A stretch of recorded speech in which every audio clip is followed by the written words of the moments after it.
The Franklin Expedition Diary.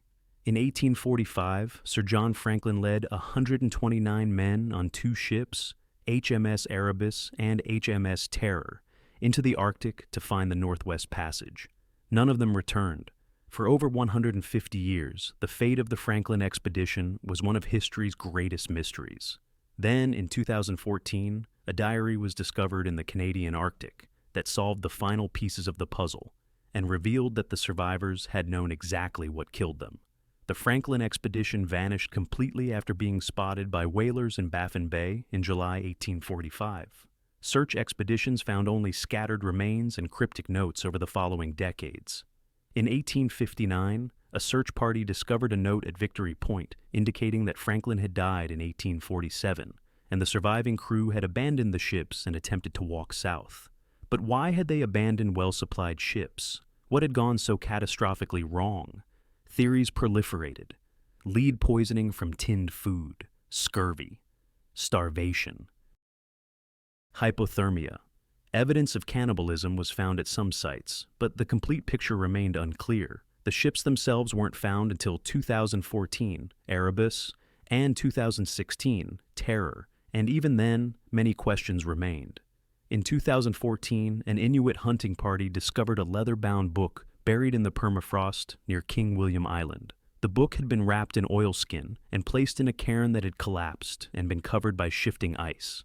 Inside was a diary kept by Lieutenant Henry Le Vesconte, one of Franklin's officers, covering the period from April 1846 to May 1848, nearly the entire disaster. Le Vesconte's diary was badly damaged by moisture and freezing, but conservators managed to recover approximately 60% of the text. What they found was a horror story written in real time by a man who knew he was documenting his own death. The diary confirmed that lead poisoning was a factor. Le Vesconte described symptoms among the crew that clearly indicate lead toxicity. But he also described something that previous theories had missed: a respiratory illness that swept through the ships during the winter of 1846-1847, killing several men, including Franklin himself. The illness, which Le Vesconte described as causing bloody coughing and fever, may have been tuberculosis or pneumonia, exacerbated by the lead poisoning and malnutrition. Most significantly, Le Vesconte described why they abandoned the ships. The ice hadn't released the vessels by the summer of 1848, and supplies were running critically low. But more importantly, the surviving officers had realized the water filtration system on both ships had been contaminated by lead leaching from the pipes. Every drop of water they drank was poisoning them further. They abandoned the ships not because the ships were failing, but because staying aboard meant continued poisoning. Le Vesconte's final entries, written in increasingly erratic handwriting as lead poisoning and starvation affected his brain, described the march south and the progressive collapse of discipline as men became delirious. His last coherent entry, dated May 14, 1848, stated, "We know now what has killed us. The question is whether anyone will ever know we knew." The diary solved multiple mysteries. It confirmed lead poisoning, but revealed it was more severe than suspected, because the water system concentrated it. It explained the timing of Franklin's death.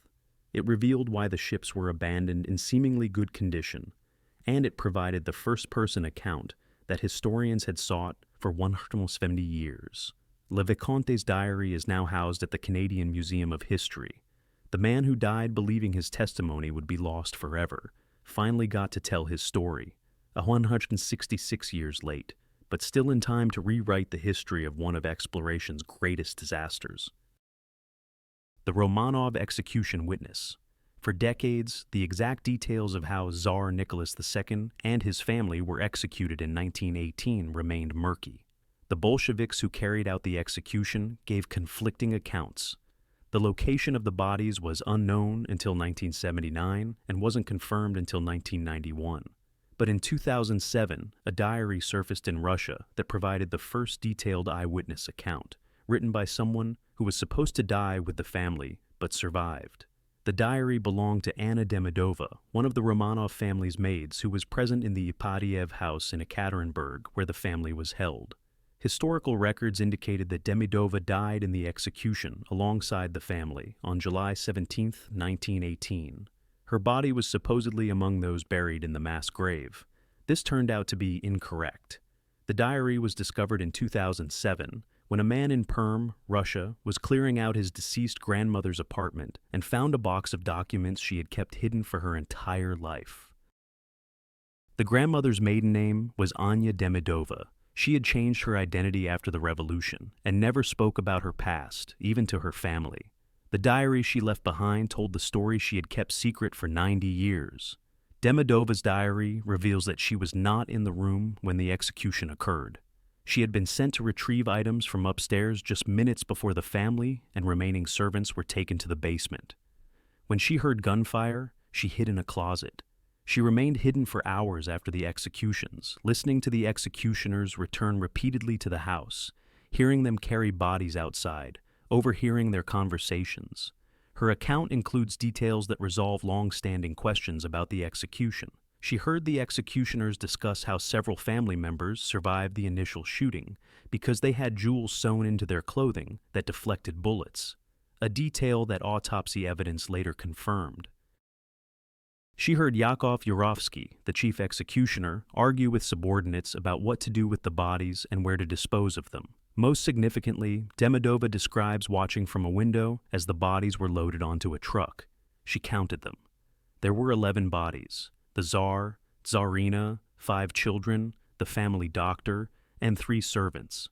This confirmed that all members of the family died that night, resolving decades of rumors that 1 or more children might have survived. The various Anastasia claimants who emerged over the decades were all frauds. Demidova escaped from the house the following day when Bolshevik forces abandoned Ekaterinburg ahead of White Army advances. She fled east, eventually settling in Perm under a false identity. She never came forward because, as she wrote in her diary, "They would kill me for witnessing what I witnessed, or they would call me a liar and a monarchist fabricator. Either way, I would not survive the truth."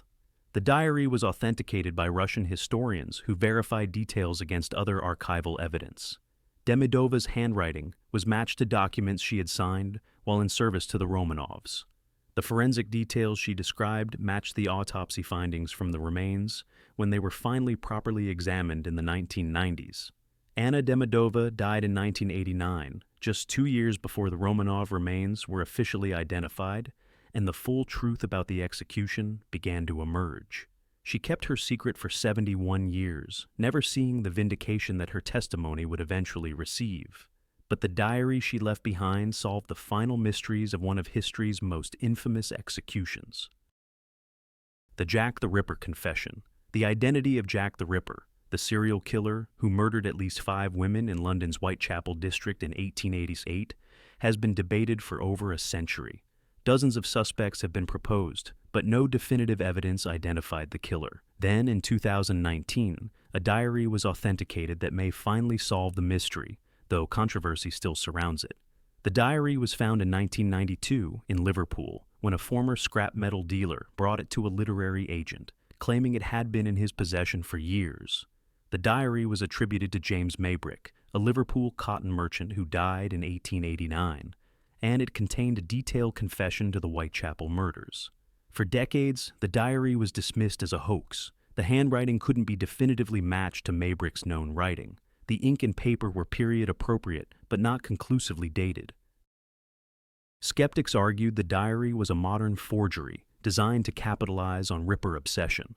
But in 2019, a team of researchers at Liverpool John Moores University conducted advanced forensic analysis on the diary and made several significant discoveries. Using multispectral imaging technology that wasn't available in the 1990s, they found what appeared to be erased writing beneath the visible text, writing that matched Maybrick's confirmed handwriting more closely than the visible confession.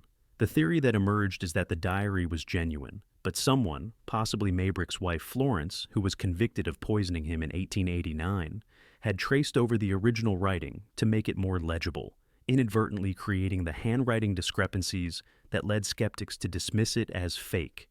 The diary's contents describe 5 murders that match the canonical Jack the Ripper victims in detail that wasn't publicly known in 1888.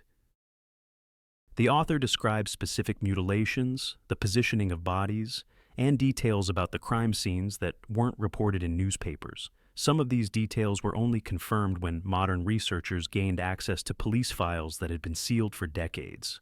More convincingly, the diary describes a sixth murder that doesn't match any known Ripper victim.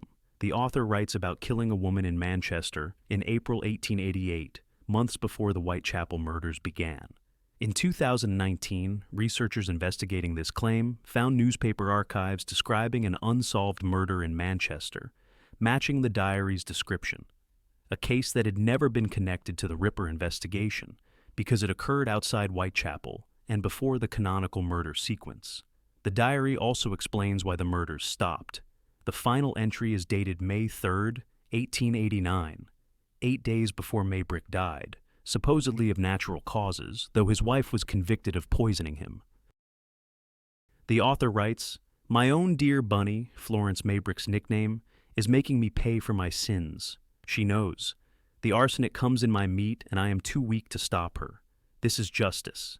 If authentic, the diary suggests Florence Maybrick knew her husband was the Ripper and poisoned him as revenge, which would mean her murder conviction was actually an execution of a serial killer, not the wrongful conviction that many historians have claimed it to be. The debate continues. Some experts accept the diary as authentic based on the forensic evidence. Others remain skeptical, arguing the coincidences are too convenient. But the diary solved one mystery even for skeptics.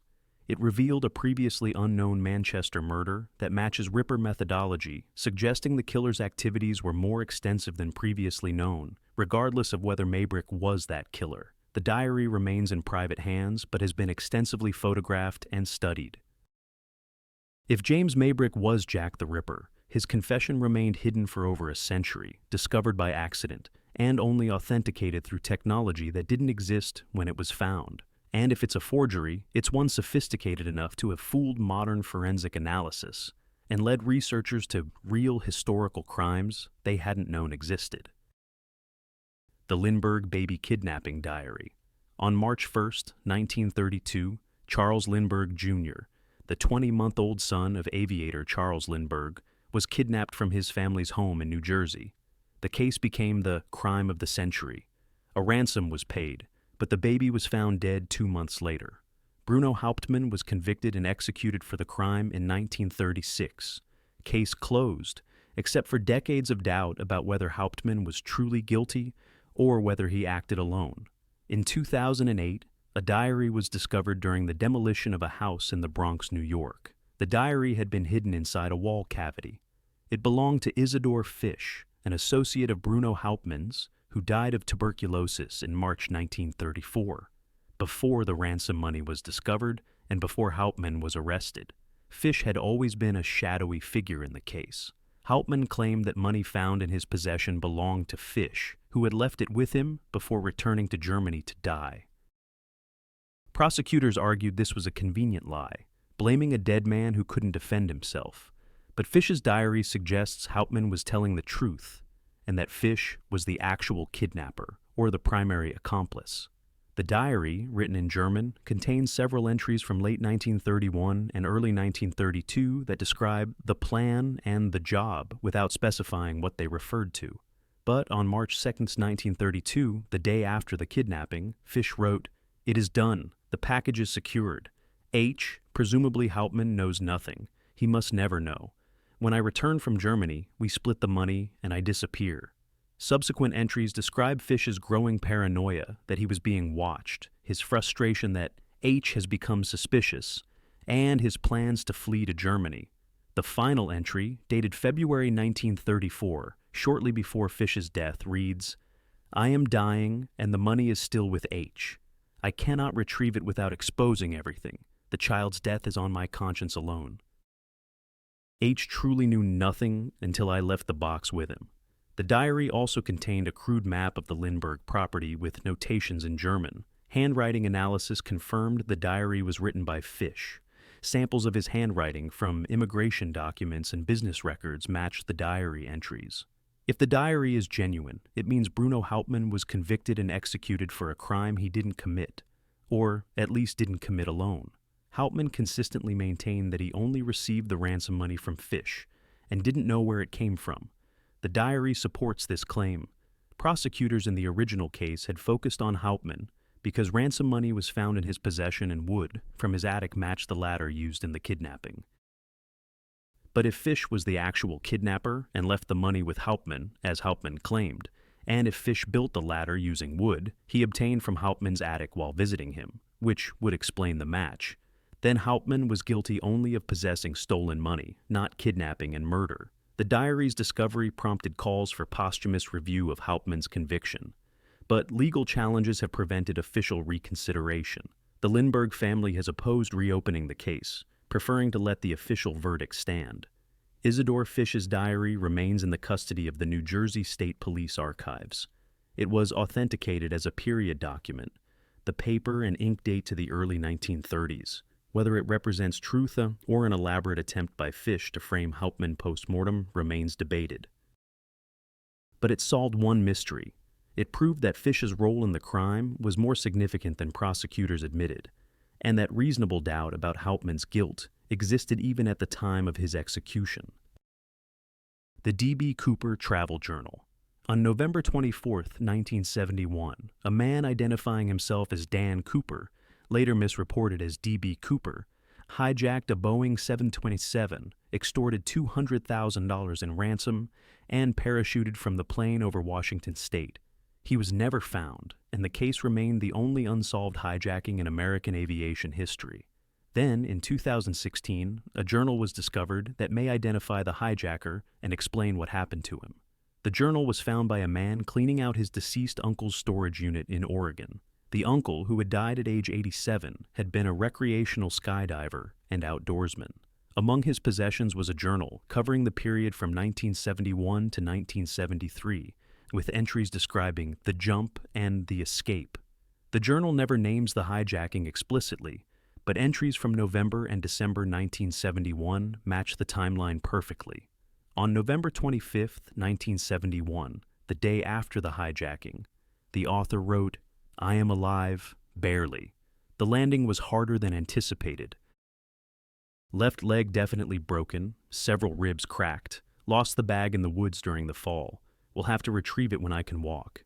Subsequent entries describe weeks of hiding in the wilderness, living off survival skills, and slowly recovering from injuries. The author describes burying most of the money because he couldn't carry it, marking the location with coordinates that, unfortunately, are written in a personal notation system that researchers haven't been able to fully decode. The journal also explains why Cooper was never found, despite an extensive search. The author describes evading search parties by staying in areas too steep for ground searchers and too densely forested for aerial observation. He describes watching helicopters pass nearby and hiding from search dogs by wading through streams. Most significantly, the journal describes retrieving portions of the money in spring 1972 and discovering that much of it had been damaged by moisture and mold. The author writes, "The bundles are ruined. Maybe 30% is salvageable. The grand plan has become a few $1,000s and a broken leg. Was it worth it? No." In 1980, a young boy found $5,800 of the ransom money on the banks of the Columbia River. Deteriorated bills that had clearly been buried. The journal's account of burying money that was later water damaged matches this discovery perfectly. The journal's author never identifies himself by name, only using the initial L when referring to himself in the third person. After 1973, the journal entries become ordinary, describing work, family, and everyday life with no further references to the hijacking. DNA testing on the journal proved inconclusive. Too many people had handled it after the uncle's death. But handwriting analysis compared the journal entries to handwriting samples from prime suspects in the Cooper case. The analysis found similarities to one suspect, Richard Floyd McCoy Jr., who was convicted of a similar hijacking in 1972. But the match wasn't definitive enough to be conclusive. The nephew who found the journal reported it to the FBI, which briefly reopened the investigation in 2016 before closing it again in 2017 when they couldn't definitively prove the journal's authenticity or identify the author beyond reasonable doubt. The FBI's official position remains that the case is unsolved. But the journal solved several mysteries even if it didn't definitively identify Cooper. It explained how Cooper could have survived the jump and evaded the search. It explained why more ransom money was never recovered. It was buried and deteriorated. And it confirmed what many investigators suspected. Cooper survived the jump, but was injured badly enough that his perfect crime became a disaster that barely netted him anything. The journal is now in the possession of the deceased uncle's nephew, who has been approached by numerous documentarians and Cooper researchers. If the journal is genuine, and forensic document analysis suggests the paper and ink are period appropriate, then D.B. Cooper lived for decades after his famous hijacking, carrying the secret to his grave and leaving behind only a journal that would be found 45 years later, when it no longer mattered to anyone but historians. The Dyatlov Pass Diary Fragment. In February 1959, 9 experienced hikers died under mysterious circumstances in the Ural Mountains of Russia in what became known as the Dyatlov Pass Incident. The hikers' tent was found cut open from the inside, their bodies scattered across the mountainside, some partially dressed despite sub-zero temperatures. Several had inexplicable injuries, including fractured skulls and crushed ribs, but no external trauma. The official Soviet investigation concluded an unknown compelling force caused the deaths. For over 60 years, the Dyatlov Pass incident has generated theories ranging from avalanche to military testing to radioactive contamination to paranormal explanations. Then in 2019, a diary fragment was discovered that provided the first coherent explanation from someone who was there. The fragment was found by a documentary film crew investigating the incident. They were searching near the original campsite and discovered a metal canister partially buried in the snow. Inside was a waterproof packet containing several pages from a diary, badly damaged but partially legible. The handwriting was identified as belonging to Semyon Zolotaryov, one of the 9 victims. The pages weren't part of the official diary that had been recovered with the bodies in 1959. They appeared to be a separate personal journal that Zolotaryov kept hidden. Why he felt the need to keep a hidden journal, separate from the group's official log, has never been explained. The legible portions of the fragment describe the evening of February 1st, 1959, the night the group died. Zolotaryov describes being awakened by pressure and difficulty breathing. Other group members were also awake and experiencing the same symptoms. They all evacuated the tent rapidly, cutting through it from the inside rather than wasting time on the entrance. Zolotaryov's description matches symptoms of acute carbon monoxide, poisoning, or oxygen deprivation. The group had been using a stove inside their tent for warmth. If the stove malfunctioned or the tent's ventilation became blocked by snow, carbon monoxide could have accumulated rapidly. The diary describes the group's growing panic as they realized they were freezing but couldn't return to the tent. Some entries suggest they tried to return but couldn't because of the continued pressure in the head and confusion. Eventually, they scattered across the mountainside, some trying to build a fire, others seeking shelter, all becoming increasingly hypothermic and disoriented. The final legible entry is the most haunting. I understand now. We are dying from our own warmth. The tent killed us by saving us. If we had been colder, we would have lived. This cryptic statement makes sense in context. If the group had been sleeping in the cold instead of using the stove, they wouldn't have been poisoned. The very effort to stay warm created the deadly carbon monoxide that drove them from shelter into the fatal cold. Zolotaryov understood the irony, even as he was dying from it. The diary fragment also explains the injuries some victims sustained. Zolotaryov describes members of the group falling down slopes in the darkness and cold, unable to see where they were going, due to both the night and their impaired mental state from carbon monoxide poisoning. The severe internal injuries some victims displayed were consistent with falls onto rocks or into ravines. Russian authorities examined the diary fragment in 2019 and conducted a new investigation into the Dyatlov Pass incident based on this evidence. In 2020, they officially concluded that the deaths were caused by hypothermia following an avalanche or snow slip that forced the group from their tent. However, many researchers who have studied the diary fragment believe carbon monoxide poisoning better explains the specific sequence of events Zolotaryov described. The fragment doesn't solve every mystery.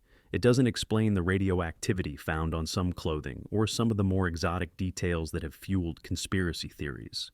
But it provides the first eyewitness account of what happened inside the tent and why the group made the seemingly irrational decision to flee into the deadly cold rather than stay in shelter. Semyon Zolotaryov's last written words, discovered 60 years after his death, solved the central mystery. The group wasn't fleeing from something outside the tent. They were fleeing from something inside it that was killing them. And in fleeing, they encountered something even deadlier, the Ural Mountains in February. The Amelia Earhart navigation log. Amelia Earhart and navigator Fred Noonan disappeared on July 2, 1937, while attempting to circumnavigate the globe. Despite decades of searches, no definitive evidence of their fate was ever found. Theories range from crashing in the Pacific to being captured by the Japanese to landing on an uninhabited island. Then, in 2014, a navigation log was discovered that provided Noonan's final calculations and suggests they were much closer to their destination than anyone realized. The log was found in a collection of aviation documents being cataloged by the Smithsonian Institution. It had been mislabeled as training materials, Fred Noonan, and filed away in 1939. When a researcher examined it more carefully in 2014, she realized it was Noonan's actual working navigation log from the final flight, containing calculations and notes made during the flight toward Howland Island. How the log came to be in Smithsonian archives remains unclear. One theory is that it was recovered from Earhart's plane before it departed on its final leg, and was sent separately by ship for safekeeping, never to be reunited with its creator. The log contains Noonan's navigation calculations up to approximately 8:00 a.m. on July 2, 1937, about 2 hours before Earhart's last radio transmission. The calculations show Noonan working to correct for significant headwinds that were pushing them off course. His notes indicate frustration, cannot maintain bearing, winds stronger than forecast, adjusting course but fuel will not permit correction back. The critical discovery is Noonan's calculated position at 8:00 a.m. Working backwards from his navigation plot, researchers determined that if Earhart and Noonan maintained their corrected course, they would have missed Howland Island by approximately 60 miles to the northwest. More significantly, Noonan's plot shows them passing within 30 miles of Nikumaroro Island, an uninhabited atoll that has long been suspected as a possible crash site. The log also contains a contingency note in Noonan's hand. If Howland not sighted by 9:45, will proceed to Phoenix Group, a nearby island chain, including Nikumaroro, and attempt landing. This indicates that Noonan had a backup plan and knew which islands were within their range if they missed Howland. Earhart's final radio transmission came at 8:43 a.m. "We are running north and south." This matches Noonan's log entry indicating they would fly a north-south search pattern if they couldn't locate Howland Island. The timing suggests they were executing Noonan's contingency plan when radio contact was lost. The log's discovery prompted renewed searches of Nikumaroro Island. In 2017, forensic analysis of bones found on the island in 1940 and lost shortly after concluded they were likely from a woman of European descent, matching Earhart's height and build. In 2018, a search dog trained to detect human remains showed interest in several locations on the island, though excavations found no additional evidence. The navigation log also explains one of the enduring mysteries: why Earhart couldn't locate Howland Island despite being in radio contact. Noonan's calculations show they were significantly off course due to unexpected winds, and the radio direction finding equipment they relied on wasn't working properly. Earhart was searching in the wrong location, and Noonan knew it, but couldn't communicate precise coordinates because their radio was functioning only intermittently. Fred Noonan's navigation log, hidden in a file cabinet for 77 years, solved the mystery of where Earhart's plane likely went down. They didn't crash in the ocean immediately. They flew their contingency plan toward the Phoenix Islands, likely reaching Nikumaroro, but crashing on approach or shortly after landing. The evidence that has been found on Nikumaroro, artifacts consistent with an American woman in the 1930s, aircraft debris, possible remains, matches what Noonan's log predicts.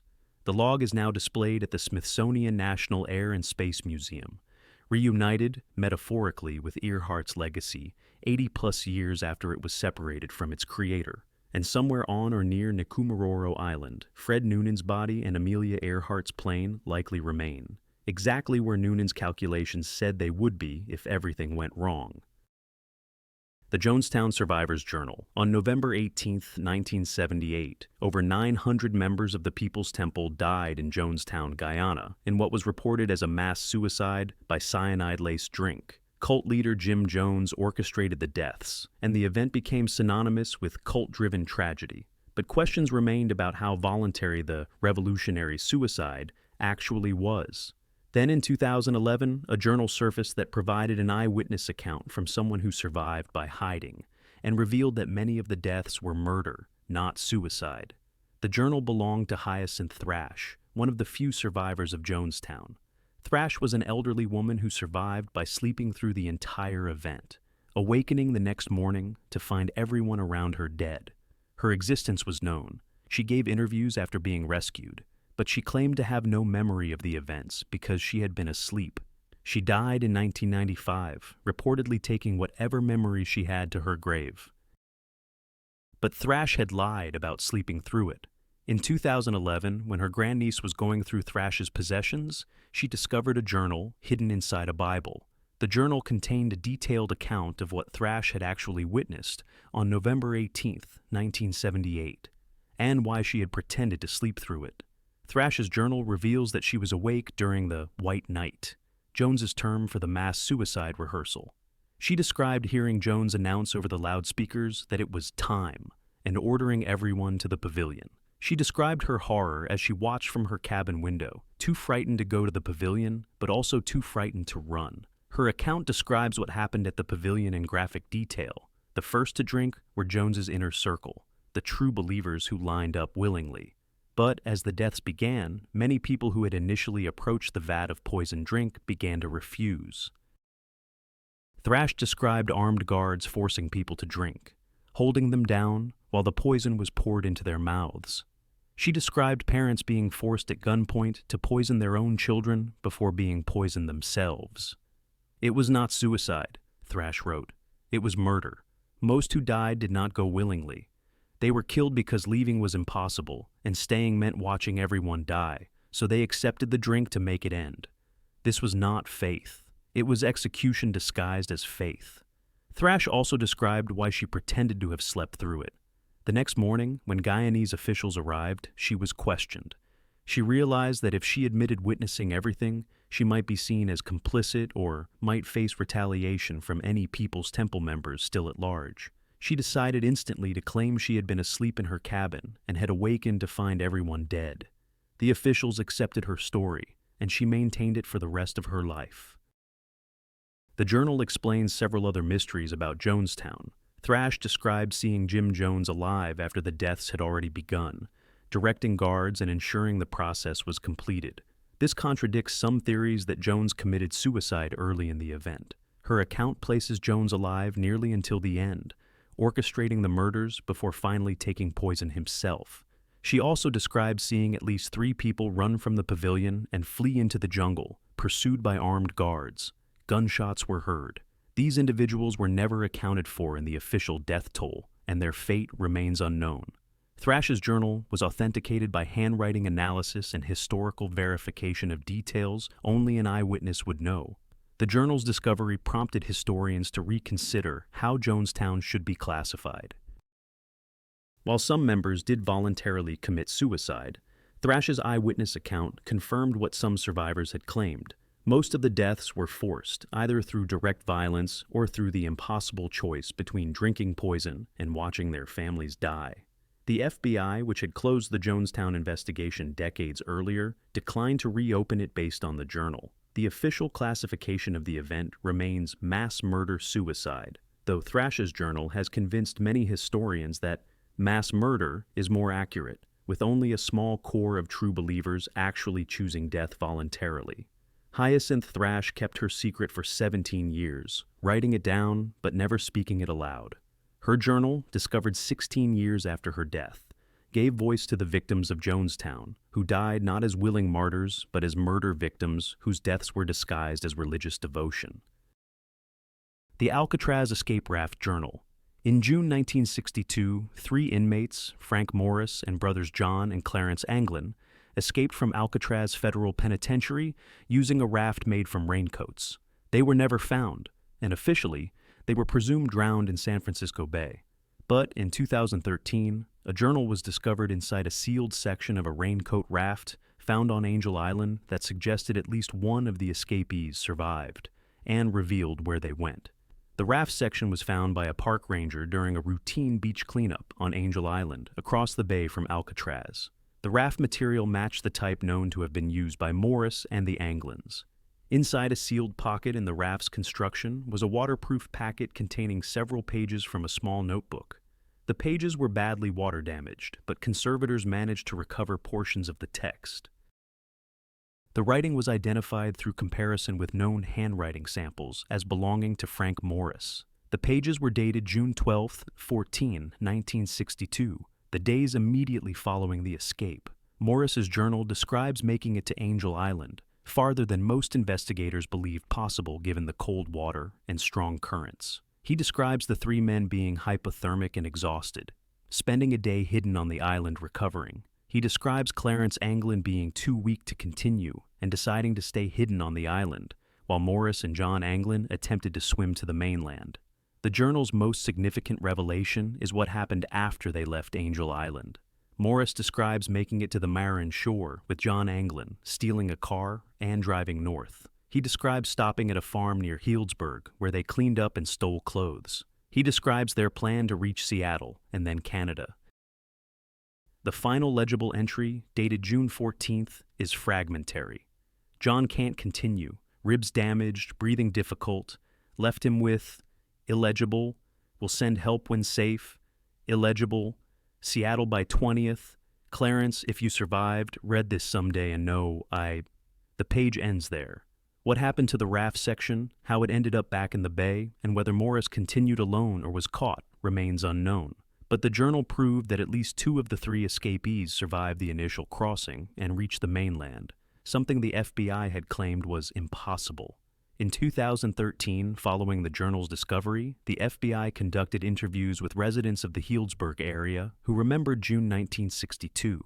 One elderly farmer confirmed that his father had reported a stolen car and clothing in June 1962, details that matched Morris's journal account. Another resident remembered seeing 2 men matching the Anglin's description walking north on Highway 101, one of them injured and limping. The journal also prompted the FBI to re-examine a Christmas card received by the Anglin family in 2013. The card was allegedly sent by John and Clarence Anglin, claiming they survived and were living in South America. Handwriting analysis on the card was inconclusive, but the journal's confirmation that at least John survived the escape gave credibility to the possibility that he might have recovered and lived for decades after the escape. The U.S. Marshal Service, which continues to investigate the escape, officially maintains that the fugitives are presumed deceased but would be arrested if found alive. The journal changed the official narrative from presumed drowned immediately to survived at least 72 hours and reached mainland. A significant shift that confirmed the escape was more successful than authorities had admitted. Frank Morris's journal, sealed in a raft pocket and floating in San Francisco Bay for 51 years before washing ashore, proved that this impossible Alcatraz escape was not only possible, but at least partially successful. Whether Morris, John Anglin, or Clarence Anglin ultimately survived long-term remains unknown. But the journal solved the mystery of what happened in those first critical days, when 3 men disappeared from America's most secure prison and vanished into history. The Tunguska Expedition Diary. On June 30th, 1908, a massive explosion occurred near the Tunguska River in Siberia, flattening 770 square miles of forest. The cause was determined to be an asteroid or comet airburst, but no crater was ever found, and the exact nature of the object remained mysterious.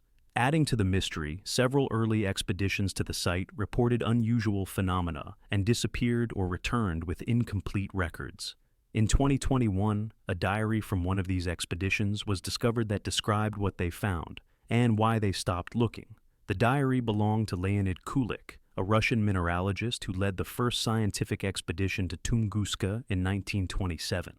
Kulik's official expedition reports described finding fallen trees, collecting samples, and documenting the blast site. His reports were scientific and detailed, but in 2021, researchers in the Russian Academy of Sciences discovered a second, personal diary that Kulik had kept separate from his official log. The personal diary contained observations that Kulik apparently felt were too unusual or controversial to include in official reports. He described finding areas within the blast zone where trees were still standing but were crystallized, covered in what appeared to be a glassy substance that Kulik couldn't identify. He described areas of unusual magnetism where compasses spun wildly and where metallic objects became hot to the touch. Most significantly, Kulik described finding fragments of material that he believed were from the impacting object. He collected samples and noted their unusual properties. They were metallic but lighter than aluminum. They remained cold even in direct sunlight, and they caused discomfort in the head when handled for extended periods. Kulik's diary reveals that he sent these samples to Moscow for analysis and was ordered to stop collecting them. The orders came from Soviet authorities who classified the samples and forbade further investigation of the unusual materials. Kulik was told to focus his reports on the impact zone itself and to avoid speculation about the object's composition. The diary describes Kulik's frustration with this directive. He believed he had found material from the Tunguska object and wanted to study it properly. But Soviet authorities were more interested in the explosion's effects than in the object's origin. Kulik complied, but kept his personal observations in his secret diary. The diary also describes something that has never been mentioned in official Tunguska literature. Kulik and his team experienced health problems during their expedition. Several team members developed severe headaches, nosebleeds, and what Kulik described as radiation sickness, though the term radiation sickness wasn't well understood in 1927. 2 team members had to be evacuated due to illness. Kulik suspected the metallic fragments were radioactive and causing the health problems. He noted that the symptoms began after they started collecting the unusual materials and ceased when they stopped handling them. But he couldn't verify radioactivity in 1927. Portable Geiger counters didn't exist yet, and the samples had been confiscated before proper testing could be arranged. The diary's final entry, dated September 1927, is cryptic. "We are ordered to leave. The samples are gone. Whatever fell here, Moscow does not want us to know what it was. They fear what we might find more than they desire to understand what happened. Science loses to politics. Truth is buried in the forest." The discovery of Kulik's personal diary prompted new interest in Tunguska. In 2022, a team of international researchers petitioned for access to Russian archives to locate the samples Kulik collected. The request was denied. Russian authorities claimed no such samples existed in their archives. However, in 2023, a researcher at Moscow State University found a box labeled Kulik, Tunguska, 1927, classified in a restricted archive. The box contained metallic fragments matching Kulik's descriptions. When tested with modern equipment, the fragments showed unusual isotopic ratios not found in terrestrial materials and showed evidence of exposure to extreme temperatures and pressures. The fragments' composition suggests they are indeed from the Tunguska object, confirming Kulik's century-old observations. But their exact origin remains unclear. They could be from an asteroid, a comet, or something else entirely. The isotopic anomalies have sparked new theories about Tunguska, including speculation that the object might have been artificial rather than natural. Leonid Kulik's hidden diary, discovered 94 years after he wrote it, solved one Tunguska mystery. Physical samples from the object exist. They were collected in 1927, and they were deliberately hidden by Soviet authorities. Whether they hold the key to understanding what exploded over Siberia in 1908 remains to be determined. But Kulik's diary gave modern scientists a roadmap to evidence they didn't know existed. Evidence that might finally explain one of the 20th century's greatest scientific mysteries. These 10 diaries share a remarkable quality.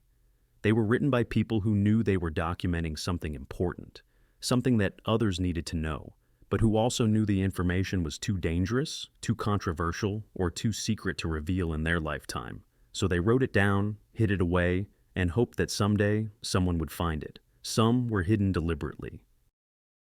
Hyacinth Thrash wrote her Jonestown account, but concealed it, knowing that speaking the truth would endanger her. Leonid Kulik kept his personal Tunguska observations separate from official reports because Soviet authorities didn't want them published. James Maybrick, if the diary is genuine, confessed to being Jack the Ripper, but only in private writing that he never intended to share. Others were hidden by circumstance. Henry Le Vescant wrote his Franklin Expedition diary as a record for rescue parties that never came, and it was buried by time and ice. Frank Morris sealed his escape account in a raft that drifted for decades before reaching shore. Fred Noonan's navigation log was mislabeled and filed away, lost in bureaucratic error. Each diary solved mysteries that had persisted for decades or longer. Some solved famous cases that had frustrated historians: Jack the Ripper, Amelia Earhart, the Alcatraz escape. Others provided new understanding of events we thought we knew: the Romanov execution, the Dyatlov Pass incident, Jonestown. Still others revealed things that authorities tried to hide: the Tunguska samples, the Lindbergh kidnapping, the true death toll at Jonestown.